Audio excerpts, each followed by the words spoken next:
Bonjour à tous, c'est Mamoki, j'espère que vous allez bien les amis. Merci pour vos retours concernant le premier épisode de Gardienne du Temps. On enchaîne aujourd'hui avec une montre, mon dieu, je crois que c'est la plus belle de ma collègue à ce jour. On est parti tout de suite. Et donc nous revoilà les amis pour la présentation de cette nouvelle montre pour le deuxième épisode de Gardienne du Temps.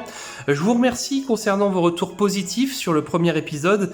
Et donc j'ai changé un petit peu mes plans parce que normalement je devais vous montrer une montre un peu plus standard, quelque chose de plus accessible, qui est plus récent. Mais voilà, pour marquer le coup, j'ai décidé de vous montrer une nouvelle pièce de ma collection. Et la semaine dernière, enfin je crois que c'est la semaine dernière, je vous avais dit que dans l'épisode 1, la montre James Bond c'était ma plus belle pièce. Eh bien j'ai fait l'acquisition récemment de cette pièce, de cette montre. Et pour moi, voilà, c'est maintenant de nouveau la pièce maîtresse. Alors j'espère que je vais pas dire ça à chaque épisode, mais il faut savoir que cette montre, à l'intérieur de cette boîte, ça faisait quelques semaines que je l'avais repérée sur un site de vente. Et voilà, je me suis tâté, je me suis dit est-ce que je franchis le pas ou pas, parce que c'est vraiment une montre vintage, hein, une montre ancienne de chez Swatch évidemment.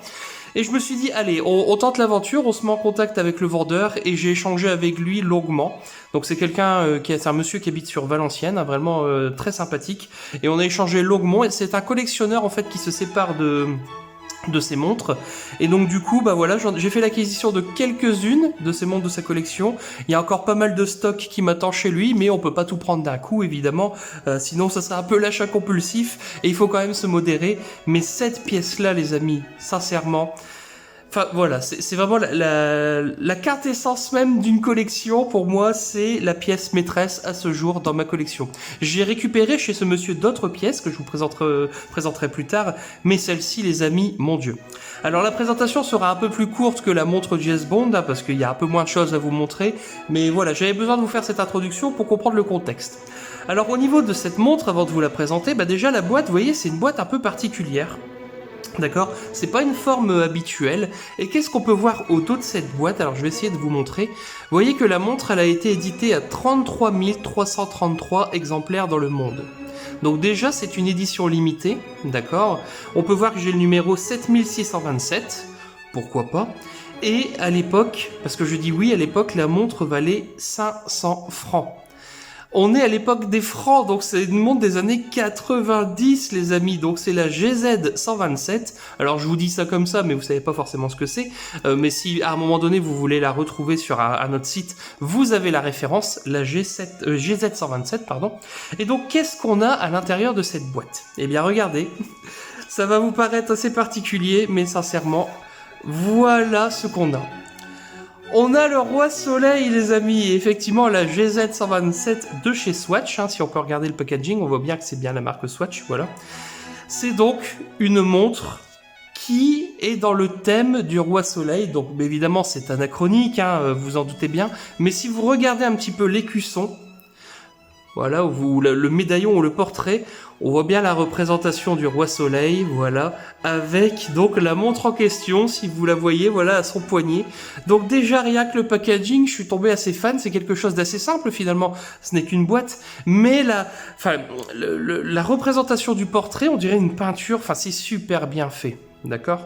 Et donc, qu'est-ce qu'on a? Vous avez envie de voir la montre, évidemment. Alors, c'est une montre, attention, hein, je le redis, 1993. La montre a 27 ans et elle est neuve. Elle n'a jamais été portée par le collectionneur qui l'a achetée, le monsieur qui me l'a vendue. Et voilà, toutes ces montres un petit peu collector, comme ça, qu'on ne peut pas trouver facilement et qui font partie d'une édition spéciale, ce sont des montres qu'il a conservées à l'état neuf. D'accord? Ou à l'état neuf, comme vous voulez. On est parti. On ouvre la boîte. Alors, qu'est-ce qu'on a à l'intérieur ? On a un petit fascicule qui est dans toutes les langues, voilà, qui est incorporé à l'intérieur. Donc bon, il n'y a rien de vraiment très intéressant là-dessus. Et on voit bien que c'est la GZ 127, ok. Et attention, c'est parti. Voici la montre présentée dans un coussin très stylé. Donc coussin, bon, je veux pas dire que c'est du velours, hein, mais c'est un tissu bien particulier. Et ça met un petit effet d'optique avec les lumières. Et voici la montre en question. Alors je vais vraiment essayer de zoomer au mieux. Voilà, vous voyez, incrusté.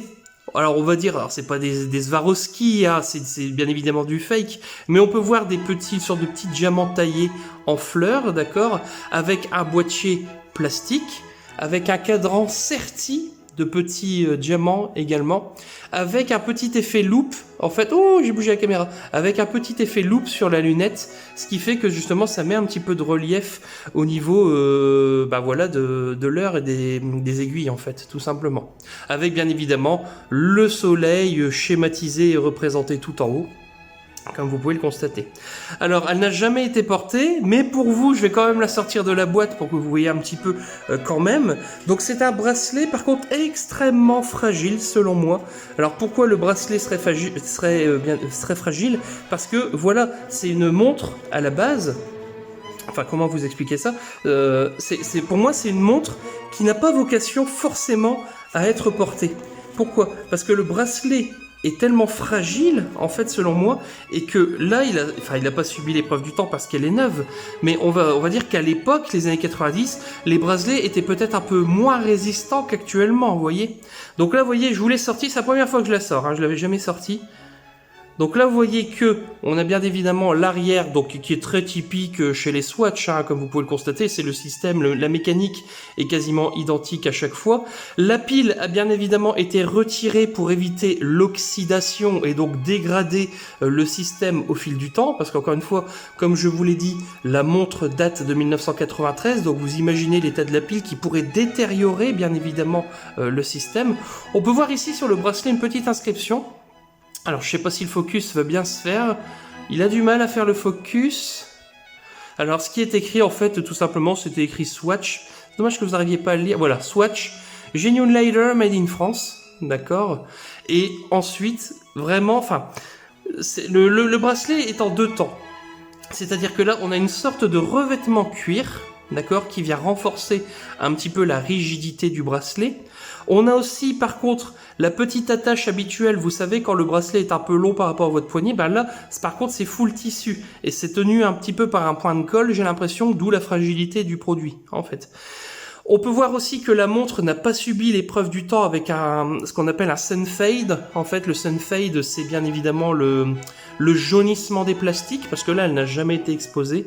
Et donc là, voilà, je vais vraiment vous la zoomer, vous la voyez vraiment encore mieux, comme ceci. À la limite, je vais préparer mon aperçu d'écran. Voilà, attendez, je vais même préparer ma boîte à côté, comme ça. Voilà, ça fera mon petit aperçu d'écran pour la miniature de la vidéo. Alors attendez, on va bien la mettre pour que le focus soit fait. Allez, fais mon petit focus. Après, c'est pas une caméra pro, hein, c'est vraiment mon portable, donc on essaye de faire au mieux. Mais il veut pas faire le focus, hein, c'est ouf. Hein. Bon bah c'est pas grave, je vais essayer de me débrouiller comme ça. Voilà, on se débrouillera avec ça.